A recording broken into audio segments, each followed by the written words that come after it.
പത്രവാർത്താസിൻ്റെ പുതിയൊരു എപ്പിസോഡിലേക്ക് ഏവർക്കും സ്വാഗതം. ഇന്ന് എൻ്റെ കൂടെ ഉള്ളത് സുവിത്താണ്. എൻ്റെ പേര് സൽമാ സുൽത്താന. നമുക്ക് ഇന്നത്തെ പ്രധാന വാർത്തകളിലേക്ക് കടക്കാം.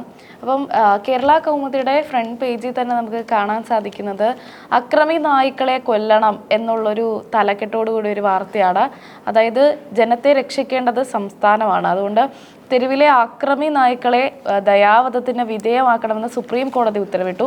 പേ ബാധിച്ച നായ്ക്കളെ അടക്കം പിടിക്കണം. സംസ്ഥാനത്ത് കുട്ടികളടക്കം തെരുവ് നായകളുടെ ആക്രമണങ്ങളിൽ മരിക്കുന്ന സാഹചര്യത്തിലാണ്. പത്തനംതിട്ടയിൽ നായയുടെ കടിയേറ്റ് പേ ബാധിച്ച് മരിച്ച അഭിരാമിയുടെ മാതാപിതാക്കളുടെ തോരാവേദനയടക്കം പരിഗണിച്ചാണ് ജസ്റ്റിസുമാരായ വിക്രംനാഥ്, സന്ദീപ് മേത്ത, NV അഞ്ചാരി എന്നിവരടങ്ങിയ ബെഞ്ചിന്റെ വിധി വന്നത്. നിർദ്ദേശങ്ങൾ സംസ്ഥാനങ്ങൾ നടപ്പാക്കുന്നുണ്ടെന്ന് അതത് ഹൈക്കോടതികൾ ഉറപ്പാക്കണം. ഇതിനായി സ്വമേധയാ കേസെടുത്ത് മേൽനോട്ടം വഹിക്കണം. അങ്ങനെ കുറച്ച് നാളത്തെ ഒരു എന്താ പറയുക, കുറച്ച് നാളത്തെ ഒരു ചോദ്യോത്തരത്തിന് ശേഷം അവസാന ഒരു വിധി വന്നിരിക്കുകയാണ്. അക്രമികളായ നായകളെ ദയാവധത്തിന് വിധേയമാക്കാമെന്നുള്ളൊരു തീരുമാനവുമായിട്ടാണ് സുപ്രീം കോടതി വന്നേക്കുന്നത്. ഇപ്പം ഈയിടെ പേവിഷബാധയേറ്റ് മരിച്ച അഭിരാമി എന്നൊരു കുട്ടിയുടെ ആ ഒരു മാതാപിതാക്കളുടെയൊക്കെ സങ്കടം വിലയിരുത്തി ഇതുപോലുള്ള എത്രയോ പേരുടെ വിഷമങ്ങൾക്ക്, അതായത് എല്ലാവർക്കും പേടിയാണ്. ഇപ്പം തെരുവുനായകളെ പേടിച്ച് ഇറങ്ങാൻ പറ്റാത്തൊരു സാഹചര്യമാണ് ഇപ്പം നമ്മൾ കണ്ടുകൊണ്ടിരിക്കുന്നത്. അപ്പം ഈ ഒരു സാഹചര്യത്തെയൊക്കെ അതിജീവിക്കാനായിട്ടാണ് സുപ്രീം കോടതി ഇപ്പോൾ ഈ ഒരു ഉത്തരവ് ഇറക്കിയത്. അതായത് അപകടകാരികളായിട്ട് തോന്നുന്ന നായ്ക്കളെ ഇതിന് ദയാവധത്തിന് വിധേയമാക്കാമെന്നുള്ളൊരു നടപടിയാണ്. എന്താ തോന്നുന്നത് നല്ലൊരു തീരുമാനമായിട്ട്? സൽമയ്ക്ക് എങ്ങനെ ഒരു അപകടമായ ഒരു നായയാണ് എന്ന് കണ്ടാൽ മനസ്സിലാവുക? അപകടകരം എന്ന് വെച്ച് കഴിഞ്ഞാൽ അത് അക്രമാസക്തമായി വരുമ്പോഴല്ലേ അത് അപകടകാരിയാവുന്നത്. നമ്മളോട് അത് എന്താ പറയുക, നമ്മളെ ഉപദ്രവിക്കുന്ന രീതിയിൽ അത് ഓടി വരിക. അത് നമ്മളെ ഉപദ്രവിക്കാതെ പോകുന്നൊരു നായയും അത് തിരിച്ച് അത് അക്രമാസക്തമാവുന്ന ഒരു നായ നമുക്ക് തിരിച്ചറിയാൻ സാധിക്കില്ലേ? അങ്ങനെ ഉണ്ടോന്നറിയില്ല. കാരണം അത് പട്ടി കടിക്കാൻ ഓട്ടിച്ചാലേ അറിയൂ.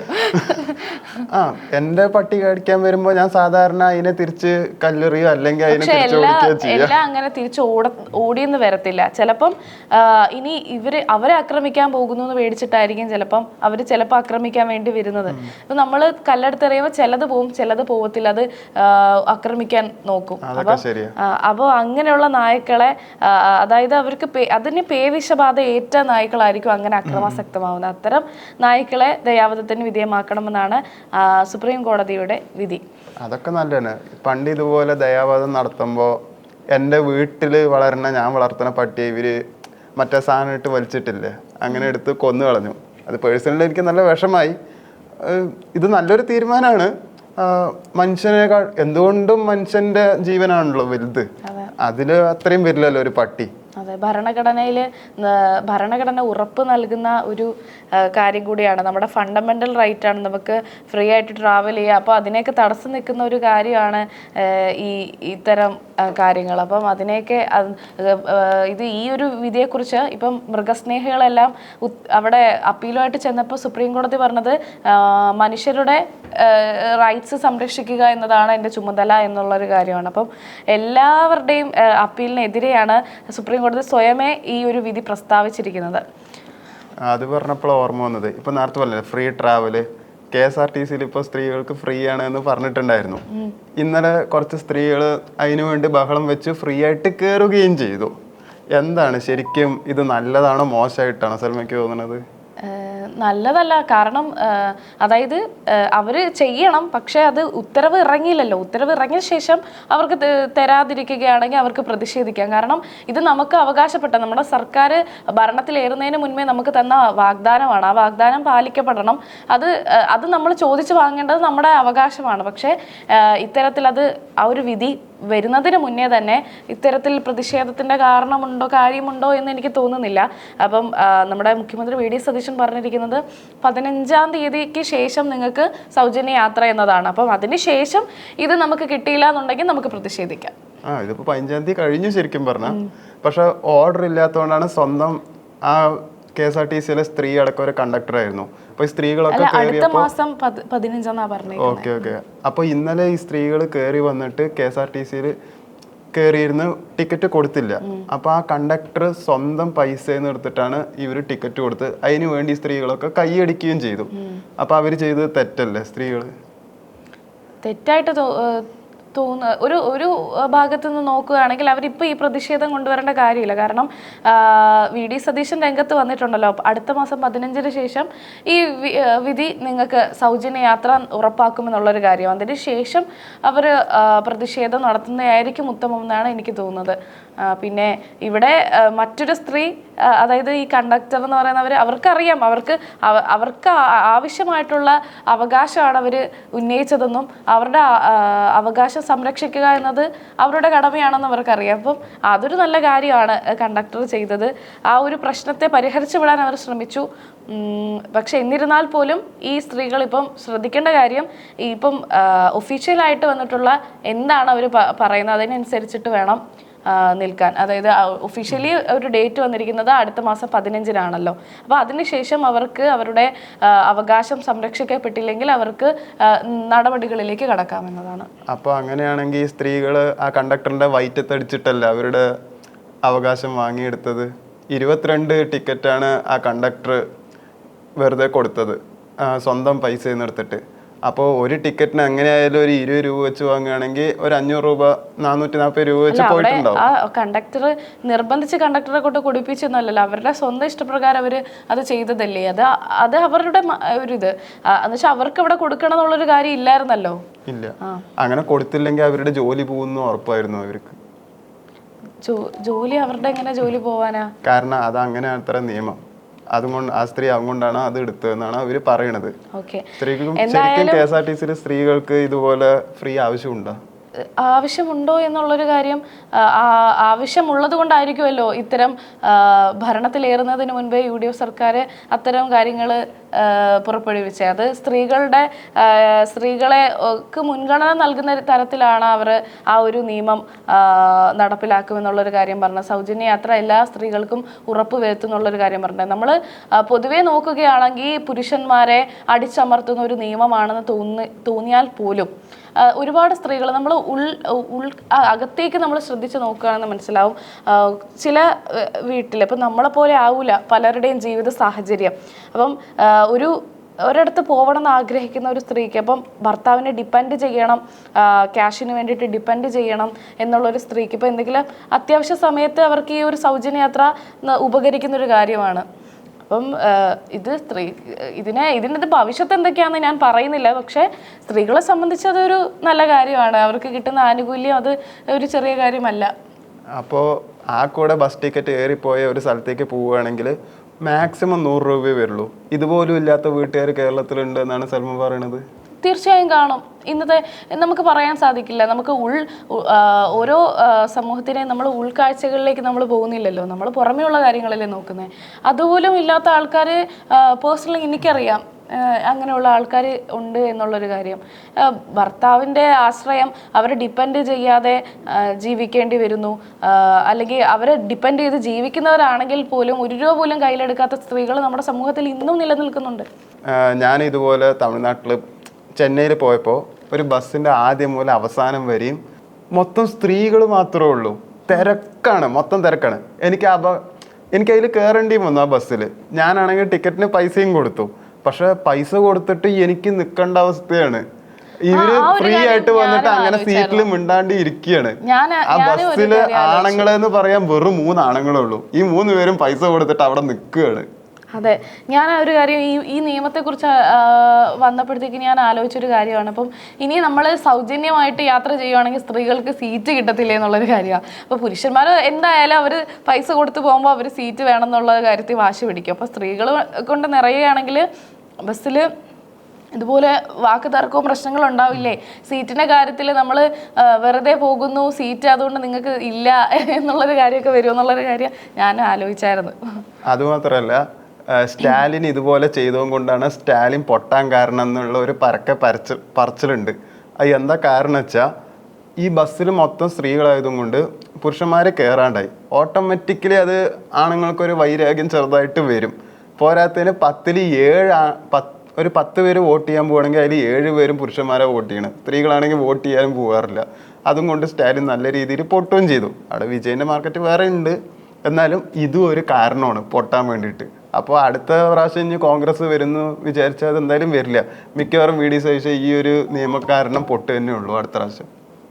അതെ, നമുക്ക് എന്തായാലും കണ്ടറിയാം വരും ദിവസങ്ങളിൽ.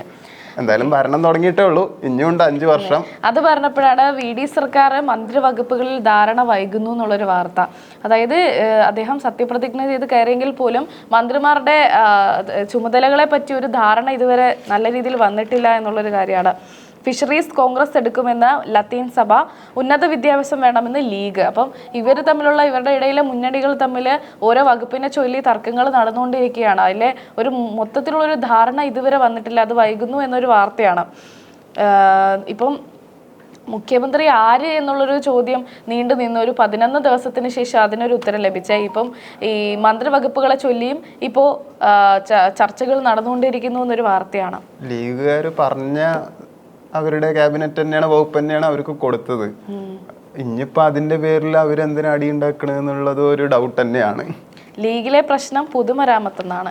തൊഴിൽ വകുപ്പ് വേണ്ടെന്ന് നിലപാടെടുത്ത ഷിബു ബേബി ജോണിനെ വനം നൽകിയാണ് തൃപ്തിപ്പെടുത്തിയത്. എന്നാൽ ഫിഷറീസ് വകുപ്പ് ഷിബുവിന് നൽകി വനം തിരിച്ചെടുക്കാനും ആലോചനയുണ്ട്.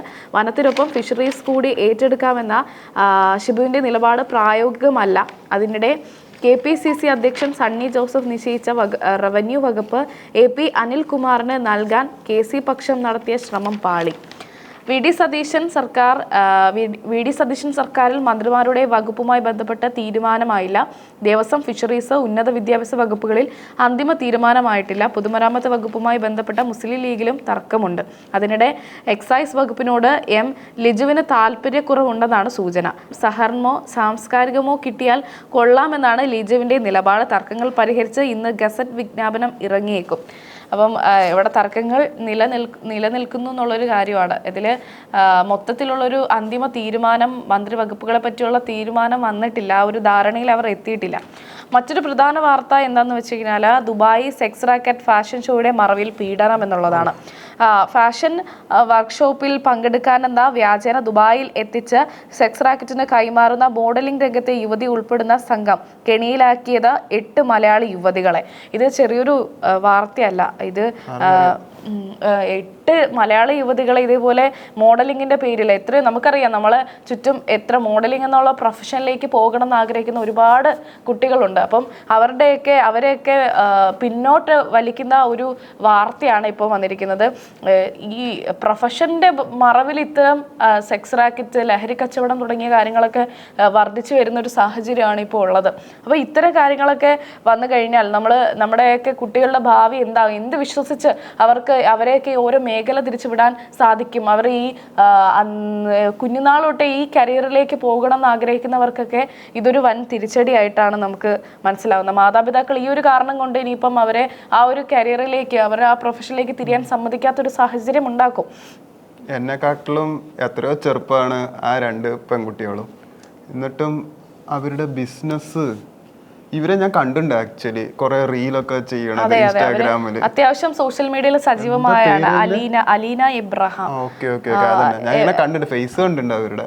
അതെ, അപ്പം നമുക്ക് മനസ്സിലാവില്ല. നമ്മൾ ഇതിലെ ചതിക്കുഴികൾ എന്താണെന്ന് മനസ്സിലാവാതെ ആയിരിക്കും കുട്ടികൾ. ഇപ്പം ഇവരെ കണ്ടാ പറയൂലല്ലോ ഇത്തരം ബിസിനസ് ഇതിന്റെ പിന്നിലൊക്കെ ഉണ്ടെന്ന്. അപ്പം 25-26 വയസ്സാണ്. ആണുങ്ങൾ ജോലിക്ക് വേണ്ടി നെട്ടോട്ടോടുമ്പോ അവര് ബിസിനസ് കെട്ടിപ്പിടിക്കുക എന്തൊക്കെയോ കാട്ടി. അപ്പം എന്തായാലും 14 ദിവസം കഴിഞ്ഞ് അവര് സുഖമായിട്ട് റിമാൻഡിൽ ഇറങ്ങും. പൈസ ഉണ്ട്. അതെ, ആ ജീവിതം ആകെ ട്രോമയിലായത് ആ 8 കുട്ടികളാണ്. ഈ ഒരു സാഹചര്യം നമ്മൾ നിസ്സാരവൽക്കരിച്ച് കാണാൻ സാധിക്കത്തില്ല. കേരള പോലീസിന് നല്ലൊരു അഭിനന്ദനമുണ്ട്. കാരണം ഈ സ്ത്രീയെ മഹാരാഷ്ട്രയിൽ നിന്നാണ് പിടിച്ചിരിക്കുന്നത്. അത് വേറൊരു സംസ്ഥാനത്തെ പോലീസുകാരാണെങ്കിൽ അങ്ങനെ ചെയ്യില്ല. വേറെ സംസ്ഥാനം വിട്ടിട്ട് അന്വേഷണമൊന്നും അങ്ങനെ കാര്യമായിട്ടുണ്ടാവില്ല. പക്ഷെ കേരള പോലീസ് അങ്ങനെയല്ല. അവര് ഇപ്പോൾ നേപ്പാളിലാണെങ്കിലും പ്രതിയെ പിടിക്കണ ഒരു അവസ്ഥയുണ്ട് കേരള പോലീസിന്. അത്രയും പവറാണ്. അതും കൊണ്ട് അവർക്കൊരു അഭിനന്ദനം പറയാം. പക്ഷെ എന്താ വെച്ചാൽ നിയമം എങ്ങനെയാണ്, അവരെന്തായാലും 14 ദിവസം റിമാൻഡ് കഴിഞ്ഞാൽ അവര് ഇറങ്ങും. പിന്നെ തിരിച്ച് ഈ പണി ചെയ്യാൻ പറ്റില്ല എന്നേ ഉള്ളൂ. പക്ഷെ അവര് സുഖമായിട്ട് അങ്ങനെ പോവും. കേസ് നീണ്ടുകൊണ്ട് പോവും. വേറൊരു വാർത്ത, വീണ്ടും ഇന്ധന ഷോക്ക്. പെട്രോൾ ഡീസൽ വില 90 പൈസ കൂട്ടി. വില ഇനിയും കൂടിയേക്കാം എന്നുള്ളൊരു സൂചനയാണ്. പൊതുമേഖലാ എണ്ണ കമ്പനികൾ പെട്രോൾ, ഡീസൽ എന്നിവയുടെ വില ലിറ്ററിന് 90 പൈസ കൂട്ടി. ആഗോള ക്രൂഡ് ഓയിൽ വിപണിയിലെ സമ്മർദ്ദത്തിന്റെ പേരിൽ കഴിഞ്ഞ വെള്ളിയാഴ്ച ലിറ്ററിന് 3 രൂപ വീതം കൂടിയായിരുന്നു. ഇതോടെ തിരുവനന്തപുരത്ത് പെട്രോൾ വില ലിറ്ററിന് 111.70 രൂപയും കൊച്ചിയിൽ 109.80 രൂപയുമായി. വിലവർധന ഇന്നലെ പ്രാബല്യത്തിലായി എന്നുള്ളതാണ്. അപ്പോൾ ഇങ്ങനെ വില വർദ്ധിച്ചുകൊണ്ടേയിരിക്കുകയാണ്. ഇതേപോലെ യുദ്ധവും മൂർച്ഛിക്കുന്നത്, അതിനനുസരിച്ച് ഇന്ധനത്തിൻ്റെ വിലയും എല്ലാ രീതിയിലുള്ള വിലയും കൂടിക്കൊണ്ടിരിക്കുകയാണ്. ഇപ്പം എന്താ പറയുക, പച്ചക്കറി, പാല്, പഴവർഗ്ഗങ്ങൾ, എല്ലാ കാര്യങ്ങൾക്കും വില കൂടുക. അതേപോലെ ഇന്ധന വിലയും കുതിച്ചുയരുകയാണ്.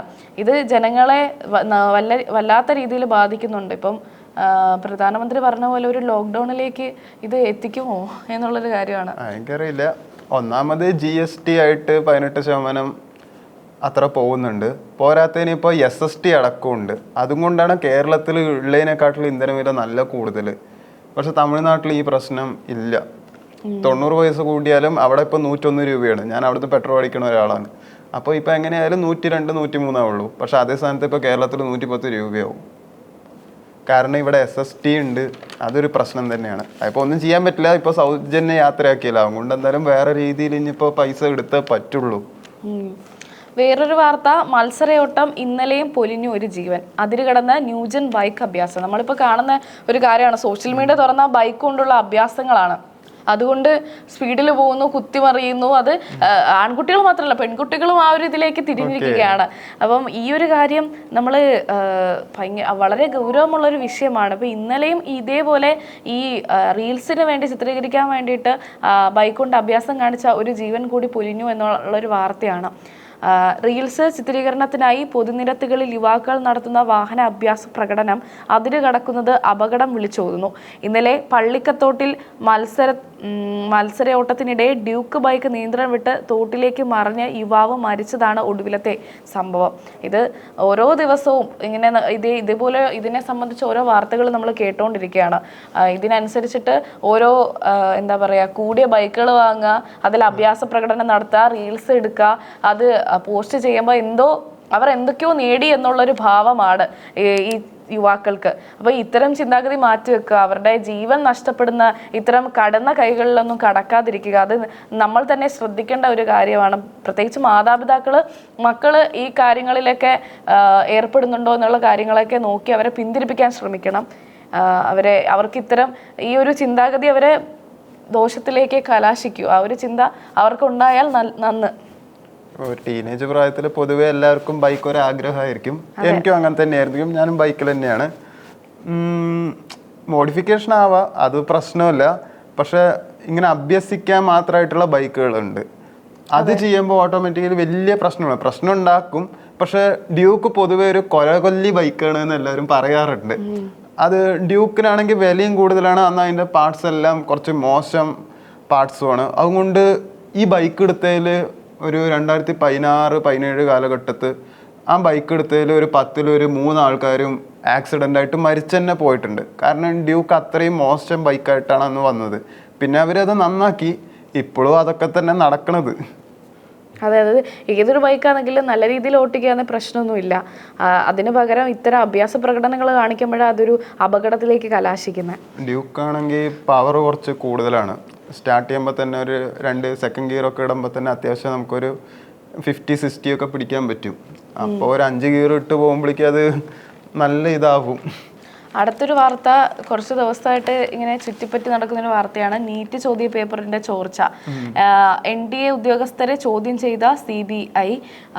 നീറ്റ് UG ചോദ്യപേപ്പർ ചോർച്ചയിൽ സംശയനിഴലായ നാഷണൽ ടെസ്റ്റിംഗ് ഏജൻസി ഉദ്യോഗസ്ഥരെ ചോദ്യം ചെയ്ത CBI പരീക്ഷ നടത്തിയ ഏജൻസിക്കുള്ളിൽ നിന്ന് തന്നെ ചോദ്യപേപ്പർ ചോർന്നുവെന്ന സൂചനയുടെ അടിസ്ഥാനത്തിലാണ് നിർണായക നീക്കം. അപ്പം ഇതിനു പിന്നിൽ പ്രവർത്തിച്ച കറുത്ത കൈകൾ ആരൊക്കെയാണ് എന്നുള്ളത് അതെല്ലാം പുറത്ത് കൊണ്ടുവരണം. CBI അതിൽ ഇടപെട്ടിട്ടുണ്ടെന്നുള്ളൊരു വാർത്തയാണ്. തികച്ചും നല്ലൊരു കാര്യമാണ് ഇത്തരത്തിൽ നീറ്റ് ചോദ്യപേപ്പറിലെ ഈ ഒരു ചോർച്ചയിലെ CBI ഇടപെട്ടത് ഒരു നല്ലൊരു കാര്യമാണ്. ഇനി ഇതിൻ്റെ പിന്നിൽ ആരൊക്കെ പ്രവർത്തിച്ചിട്ടുണ്ട് അതിൻ്റെ വേരുകളെല്ലാം തിരിച്ചറിഞ്ഞ് അതിനെ ഉന്മൂലനം ചെയ്യാൻ സാധിക്കണം. എന്നാലേ ഇനി പുനഃപരിശോധനയുടെ തീയതി നിശ്ചയിച്ചു കഴിഞ്ഞു. അപ്പം ഇനി അടുത്ത എക്സാമിന് ഈ കുട്ടികൾ അത്രയും എഫോർട്ട് എടുത്ത് എഴുതിയ എക്സാം ആയിരുന്നു. അവർക്ക് ഇത്തരം നിരാശ ഉണ്ടാക്കുന്ന ഒരു കാര്യമായിരുന്നു ഇപ്പം നടന്നത്. അപ്പം ഇനി കുട്ടികൾ എക്സാം എഴുതുമ്പം അവരുടെ പ്രതീക്ഷകൾക്ക് കരുത്ത് പകർന്നുകൊണ്ട് തന്നെ ഇപ്പം CBI ഇപ്പം ഈ ഒരു തീരുമാനം CBI ഇതിനകത്ത് ഇടപെട്ടത് നല്ലൊരു കാര്യമാണ്. അപ്പം ഇതിൻ്റെ പിന്നിൽ പ്രവർത്തിച്ചവരെല്ലാം പുറത്തു കൊണ്ടുവരാൻ സാധിക്കട്ടെ. അതുപോലെ തന്നെ ഇനി നടക്കുന്ന നീറ്റ് പരീക്ഷയിൽ ഇത്തരം എന്താ പറയുക ചോർച്ചകളോ അല്ലെങ്കിൽ എന്തെങ്കിലും പ്രാക്ടീസസോ നടക്കാതിരിക്കട്ടെ എന്ന് നമുക്ക് പറയാം. 10 ലക്ഷം രൂപയ്ക്കൊക്കെ ഓരോരോ ചോദ്യപേപ്പർ അവർ വിറ്റിരിക്കണത്. അപ്പോൾ അവർ എത്ര രൂപ ഉണ്ടാക്കി? അത് പോട്ടെ, ഇതുപോലെ തന്നെ ഒരു എക്സൈസ് ഓഫീസർ മകന് വേണ്ടിയിട്ട് 10 ലക്ഷം രൂപ കൊടുത്തിട്ട് നീറ്റ് ക്വസ്റ്റ്യൻ പേപ്പർ വാങ്ങിയതാത്ര. എന്നിട്ട് അവനത് പഠിച്ചു പോയിട്ട് അവൻ പൊട്ടി. അതെ, അപ്പം അവിടെ നമ്മൾ ചോദ്യം ചെയ്യപ്പെടുന്നത് പൈസയുടെ ഇൻഫ്ലുവൻസ് കൊണ്ട് എന്തും നേടിയെടുക്കാമോ, നീറ്റിൽ വരെ അട്ടിമറി നടത്താൻ സാധിക്കുന്നു എന്നുള്ളൊരു കാര്യം. അത് ആദ്യത്തെ പ്രശ്നമൊന്നുമില്ലല്ലോ. ഇതിപ്പോ ഒരു 4-5 വർഷമായിട്ട് ഒന്നില്ലെങ്കിൽ പഠിച്ചവർ ജയിക്കുന്നില്ല, പഠിക്കാത്തവരൊക്കെ ജയിക്കുന്നുണ്ട്. എപ്പോഴും നീറ്റിന്റെ ഓരോ പ്രശ്നങ്ങൾ എല്ലാ വർഷവും കാണുന്നുണ്ടല്ലോ. ഇപ്പോൾ തമിഴ്നാട്ടിലെ മുഖ്യമന്ത്രിയായ TVK വിജയ് ഒക്കെ നീറ്റിനെതിരെ നന്നായിട്ട് സംസാരിച്ചിട്ടാണല്ലോ. അങ്ങനെ ഒരു ഇൻസിഡന്റ് ഉണ്ടായിട്ടുണ്ട് ഒരു 3 വർഷം മുമ്പ്. അതെ, ഇപ്പൊ തമിഴ്നാട്ടിൽ നിന്ന് ഇപ്പം വരുന്നത് ഇനി നീറ്റ് എന്ന് പറയുന്ന എക്സാമിന്റെ അടിസ്ഥാനത്തിൽ MBBS സീറ്റ് കൊടുക്കരുത്, സംസ്ഥാനം മൊത്തത്തിൽ നമുക്ക് ഇനി വരേണ്ട ഒരു നിയമം +2 മാർക്കിന്റെ അടിസ്ഥാനത്തിൽ സീറ്റ് കൊടുക്കണം എന്നുള്ളൊരു കാര്യം TVK ഉന്നയിച്ചിരുന്നു. അടുത്തൊരു വാർത്ത, CPM തിരുവനന്തപുരം ജില്ലാ കമ്മിറ്റി MV ഗോവിന്ദൻ തികഞ്ഞ പരാജയമെന്ന് കണ്ണൂരിലെ പ്രശ്നങ്ങളും തോൽവിക്ക് ഇടയാക്കി എന്നുള്ളൊരു കാര്യമാണ്.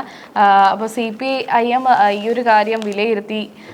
MV ഗോവിന്ദൻ തികഞ്ഞ പരാജയമായിരുന്നു എന്നുള്ളൊരു കാര്യം. തിരഞ്ഞെടുപ്പിന് നേതൃത്വം നൽകുന്നതിൽ സംസ്ഥാന സെക്രട്ടറി MV ഗോവിന്ദൻ പാടെ പരാജയപ്പെട്ടെന്ന CPM തിരുവനന്തപുരം ജില്ലാ കമ്മിറ്റി യോഗത്തിൽ രൂക്ഷ വിമർശനം. പാർട്ടി സംഘടനാ പ്രവർത്തനം താളം തെറ്റിയതിനാൽ പുതിയ നേതൃത്വം വരണമെന്ന് അംഗങ്ങൾ ആവശ്യപ്പെട്ടതായാണ് സൂചന. ജില്ലാ കമ്മിറ്റി യോഗത്തിൽ സംസ്ഥാന ജില്ലാ നേതാക്കൾക്കെതിരെ രൂക്ഷ വിമർശനമാണ് ഉയർന്നത്. അപ്പം പാർട്ടിയുടെ പരാജയത്തിൽ MV ഗോവിന്ദനും പിണറായി വിജയനും പങ്കുണ്ട് എന്നുള്ളൊരു കാര്യമാണ് CPM ഉന്നയിച്ചുകൊണ്ടിരിക്കുന്നത്. അപ്പോൾ അവരുടെ ഓരോ സമ്മേളനത്തിലും പുതിയ കാര്യങ്ങൾ പരാമർശിക്കുകയാണ്. അതായത് വിമർശനം ഉന്നയിക്കുകയാണ്. MV ഗോവിന്ദനെതിരെയാണ് ഏറ്റവും കൂടുതൽ അവർ ടാർഗറ്റ് ചെയ്തിരിക്കുന്നത്. അത് ശരിയായിരിക്കും. CPM പാർട്ടിയിൽ തന്നെ ഒരു ടാക്സ് അടയ്ക്കാത്ത ഒരു മന്ത്രി MV ഗോവിന്ദനാണ്. അതിനുള്ള തെളിവുകളും ഉണ്ടായിരുന്നു. അത് ഞാൻ ഒരു തവണ ചെയ്തിട്ട് ഇവരുടെ CPMന്റെ ഓഫീസിൽ നിന്ന് വിളി വന്നിട്ട് എനിക്ക് ന്യൂസ് നീക്കം ചെയ്യേണ്ട ഒരു അവസ്ഥ വന്നിട്ടുണ്ട്. എത്രയോ കോടി രൂപ ഉണ്ടാക്കിയിട്ടുണ്ട്. ഭാര്യയുടെ പേരിലുണ്ട്, അവരുടെ പേരിലുണ്ട്. രണ്ടുപേരും പൊട്ടി, അത് വേറെ കാര്യം. അപ്പോൾ ഇങ്ങനൊരു വാർത്തയാണ് ഇപ്പം നിൽക്കുന്നത്. അപ്പോൾ ഇതിനകത്തുള്ള എന്തൊക്കെ പ്രശ്നങ്ങളാണ്, പ്രശ്നങ്ങൾ പരിഹരിച്ച് അവർക്ക് എവിടെയാണ് താളം തെറ്റിയെന്നുള്ളൊരു കാര്യം CPIM അവർ മനസ്സിലാക്കി അത് തിരുത്തി മുന്നോട്ട് പോകാനാണ് അവരുടെ പ്ലാൻ. പിന്നെ അടുത്തൊരു ന്യൂസ് കാണുന്ന 13 വർഷത്തിന് ശേഷം സൂര്യയുടെ ഒരു തിയേറ്റർ ഹിറ്റ് ഉണ്ടാവുകയാണ്. എല്ലാവരും അറിഞ്ഞിട്ടുണ്ടാവും കറുപ്പ് സിനിമ. പൊതുവെ മലയാളികൾക്ക് സിനിമ അത്ര ദഹിച്ചിട്ടില്ല. കാരണം ഒരു മാസ് മസാല എന്നുള്ള രീതിയിലാണ്. അതെ, ഫാൻസിന്റെ പടം എന്നാണ് അറിയപ്പെടുന്നത്. അതെ, പക്ഷെ തമിഴ്നാട്ടില് കറുപ്പുസ്വാമി എന്ന് പറഞ്ഞാൽ അങ്ങനെയല്ല. ഈ കറുപ്പുസ്വാമിക്ക് ഒരു പ്രത്യേകതയുണ്ട്. അതൊരു ഗ്രാമദൈവമാണ്. അദ്ദേഹം എല്ലാവർക്കും അനുഗ്രഹമല്ല കൊടുക്കുക, നീതി നടപ്പാക്കണ ഒരു ദൈവമാണ്. അത് വയലൻസിലൂടെയാണ് നടപ്പാക്കാറുള്ളത്. എല്ലാത്തിൻ്റെ അതിർത്തിയിലാണ് തമിഴ്നാട്ടിലെ ഈ കറുപ്പ് സ്വാമി കാണാറുള്ളത്. അപ്പോൾ ആ ഒരു ദൈവത്തോട് ഭയങ്കര ഒരു വീരപരിവേഷമുള്ള ദൈവമാണ്. അതുകൊണ്ട് എല്ലാവർക്കും ഭയങ്കര ഇഷ്ടമാണ്. അതുകൊണ്ടാണ് ആ സിനിമ ഹിറ്റാവാൻ ഏറ്റവും വലിയൊരു കാരണം. പക്ഷെ സൂര്യക്ക് 13 വർഷത്തിന് ശേഷം ഒരു മാസ് ഹിറ്റ് കിട്ടിയിരിക്കുകയാണ്. എല്ലാവരും കറുപ്പൊന്ന് തിയേറ്ററിൽ പോയിട്ട് നല്ല രീതിയിലൊന്ന് ആഘോഷിക്കുക. കാരണം ഒരു തിയേറ്റർ സിനിമ തന്നെയാണ്. അപ്പോൾ തിയേറ്ററിൽ കണ്ടാലേ അതിൻ്റെ ഒരു എഫക്റ്റ് കിട്ടുള്ളൂ. അതെ, OTT റിലീസ് ചെയ്ത് കണ്ടാലും നമുക്ക് അത്രത്തോളം നമ്മളിൽ ഇഷ്ടപ്പെടുന്ന ഒരു സിനിമ അല്ലെന്നാണ് പൊതുവേ ഉള്ള ഒരു വിലയിരുത്തൽ. തിയേറ്റർ എക്സ്പീരിയൻസ് ആയിരിക്കും ഇതിൽ ഏറ്റവും കൂടുതൽ ഉചിതം എന്നാണ്. സൽമ കണ്ടോ, പടം കണ്ടോ? ഇല്ല, ഞാൻ കണ്ടില്ല. അപ്പോൾ ഇനി കാണുമ്പോൾ ഈ കറുപ്പുസ്വാമിയെ പറ്റി അറിഞ്ഞിട്ടൊന്ന് കാണാൻ ശ്രമിക്കുമ്പോൾ അതിഷ്ടാവും. കാരണം അത് അറിയാണ്ട് കാണുമ്പോൾ അറിയില്ല. കാരണം നമ്മുടെ ഒടിയനെയൊക്കെ പോലെയുള്ള ഒരു ദൈവമാണ്. ഒടിയൻ ദൈവമല്ല, ഒടിയൻ ഒരു കാവലായിരുന്നു. പക്ഷെ അതിൻ്റെ ഒരു തമിഴ് വെർഷനാണ് ശരിക്കും കറുപ്പുസ്വാമി. ശരിക്കും അങ്ങനെ ഒരു വ്യക്തി ഉണ്ടായിരുന്നു എന്നാണ് പറയണത്. പക്ഷെ രാമായണത്തിലും അതിൻ്റെ റെഫറൻസ് ഉണ്ട്. സീതയുടെ ഒരു വളർത്തുപുത്രനാണ് കറുപ്പുസ്വാമി എന്നൊക്കെ പറയുന്നുണ്ട്. കുറേ ഐതിഹ്യങ്ങളുണ്ട്. പക്ഷെ അദ്ദേഹം ഒരു വ്യക്തിയായിരുന്നു, മരിച്ചതിന് ശേഷം ദൈവമായി എന്നാണ് പൊതുവെ ഹിസ്റ്ററി പറയുന്നത്. അത് പക്ഷെ അത്ര ജെന്യുവൻ ആയിട്ടുള്ള കാര്യമല്ല. എന്നാലും ഈ പഴയ കഥകളും അല്ലെങ്കിൽ ഈ ചരിത്ര കഥകളും ഇതേപോലെയുള്ള കഥകളൊക്കെ കേൾക്കാൻ ആഗ്രഹിക്കുന്നവർക്ക് ഒരു നല്ല എക്സ്പീരിയൻസ് തന്നെയായിരിക്കും ഈ സിനിമ നൽകുക, അല്ലേ? അതെ അതെ, ഞാൻ ആ ക്യാരക്ടറിനെ പറ്റിയിട്ടാണ് പറഞ്ഞത്. പക്ഷെ സിനിമയിലെ കഥ വേറെയാണ്. ഓക്കെ, വേറൊരു ന്യൂസ് പറയുകയാണെങ്കിൽ കാറിന് തീപിടിച്ച് ഗർഭിണിയുടെ മരണത്തിൽ അന്വേഷണം മരിച്ച സോനയിലേക്ക് നീളുകയാണ്. അതൊരു ആത്മഹത്യ ആയിരുന്നോ അല്ലെങ്കിൽ ഒരു കൊലപാതകമാണോ എന്നുള്ളൊരു സംശയിക്കേണ്ട രീതിയിലുള്ളൊരു CCTV ദൃശ്യമാണ് ഇപ്പോൾ പുറത്തു വന്നിരിക്കുന്നത്. അതിൽ പെട്രോൾ വാങ്ങി പോകുന്നത് സോനയാണ് എന്നുള്ളൊരു വാർത്തയാണ്. പേരാമ്പ്ര ചെറുവണ്ണൂർ കക്കുറമുക്ക് റോഡിൽ ഓടിക്കൊണ്ടിരുന്ന കാറിന് തീപിടിച്ച് 7 മാസം ഗർഭിണിയായ സോന വെന്തു മരിച്ച സംഭവത്തിൽ അന്വേഷണം സോനയിലേക്ക്. കാറിലെ പെട്രോൾ സാന്നിധ്യം സ്ഥിരീകരിച്ച പോലീസ് പെട്രോൾ എത്തിച്ചത് സോനയാണെന്ന നിഗമനത്തിലാണ്. എന്തായിരിക്കും അതിനകത്ത് പൊതുവേ ഉള്ളൊരു സോഷ്യൽ മീഡിയ പറയുന്ന ഒരു അഭ്യൂഹം എന്താന്ന് വെച്ച് കഴിഞ്ഞാൽ അവർ തമ്മിലുള്ള വാക്ക് തർക്കത്തിലെ തുടർന്ന് ഇവർ സോന എന്ന് പറയുന്ന യുവതി ആസൂത്രിതമായി ചെയ്ത ഒരു കാര്യമാണ്. പെട്രോൾ വാങ്ങി കൊണ്ടുപോയി അവർ ആത്മഹത്യ ചെയ്തിയാണ് എന്നുള്ളൊരു കാര്യമാണ്. അപ്പം കൂടുതൽ വിവരങ്ങൾ അപ്പം ഈ സോനയുടെ ഭർത്താവ് ഇപ്പോൾ ICUവിലാണ്. അപ്പോൾ ആ ICUവിൽ നിന്ന് മാറിയാലേ ആരോഗ്യനിലയിൽ കുറച്ച് മെച്ചം വന്നാലേ ഇതിനെ നമുക്ക് ചോദിച്ചറിയാൻ സാധിക്കും എന്താണ് അന്ന് നടന്നത് എന്നുള്ള കാര്യം. അതിനെ പറ്റിയുള്ള കാര്യങ്ങളൊക്കെ ഒരു മൊത്തത്തിലുള്ളൊരു വ്യക്തത വരുന്നത് അദ്ദേഹം കണ്ണു തുറന്നാലേ മനസ്സിലാവും എന്നുള്ളൊരു ആണ്.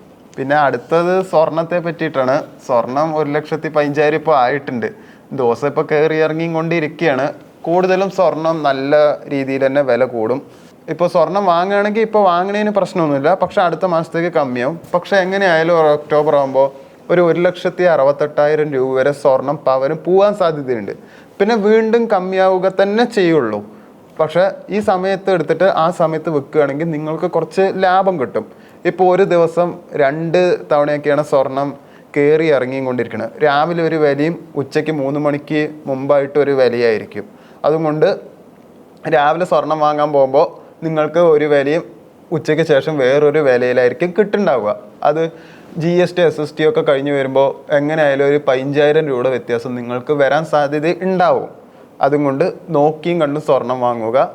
അങ്ങനെ ഇപ്പോൾ ഒരു അസറ്റായിട്ട് നോക്കുകയാണെങ്കിൽ നിങ്ങൾ ഡിജിറ്റൽ ഗോൾഡ് എന്ന ഓപ്ഷൻ ഉണ്ട്. 24 ക്യാരറ്റാണ്. അത് വാങ്ങുകയാണെങ്കിലും നല്ലതാണ്. അതാണെങ്കിൽ ഇങ്ങനെ GST ടാക്സോ ഒന്നും ഉണ്ടാവില്ല. സ്വർണത്തിൻ്റെ വില മാത്രമാണ് നിങ്ങൾക്ക് കിട്ടുക. അത്രേ ഉള്ളൂ. ബിസിനസ്സിനെ പറ്റി മെയിനായിട്ട് ഇപ്പോൾ അത്രേ ഉള്ളൂ. പിന്നെ പെട്രോളിനെ പറ്റി നമ്മൾ പറഞ്ഞല്ലോ. ഓക്കെ, ഇനി സ്പോർട്സിലേക്ക് വരികയാണ്. Neymar returns, Brazil ready. ലോകമെമ്പാടുമുള്ള ആരാധകരെ ആവേശത്തിൽ ആറാടിച്ച വിസ്മയ താരം നെയ്മറെ ഉൾപ്പെടുത്തി ഫിഫ ലോകകപ്പിനുള്ള ബ്രസീൽ ടീമിനെ പരിശീലകൻ കാർലോ ആൻസെലോട്ടി പ്രഖ്യാപിച്ചു. ഇന്നലെ റിയോ ഡിജനറിയോയിൽ വെച്ചാണ് ആൻസെലോട്ടി ലോകകപ്പിനുള്ള 26 അന്തിമ ബ്രസീൽ ടീമിനെ പ്രഖ്യാപിച്ചത്. അപ്പം അങ്ങനെ ഒരു വാർത്തയാണ്. നെയ്മർ തിരിച്ചു വന്നു, ബ്രസീൽ റെഡിയായി എന്നുള്ളൊരു വാർത്തയാണ്. അപ്പം ഇന്നത്തെ ഏകദേശം നമ്മൾ വാർത്തകൾ എല്ലാം കവർ ചെയ്ത് കഴിഞ്ഞു. അപ്പം അടുത്ത പത്രവാർത്തസിൻ്റെ അടുത്തൊരു എപ്പിസോഡുമായിട്ട് അടുത്ത ദിവസം കാണാം.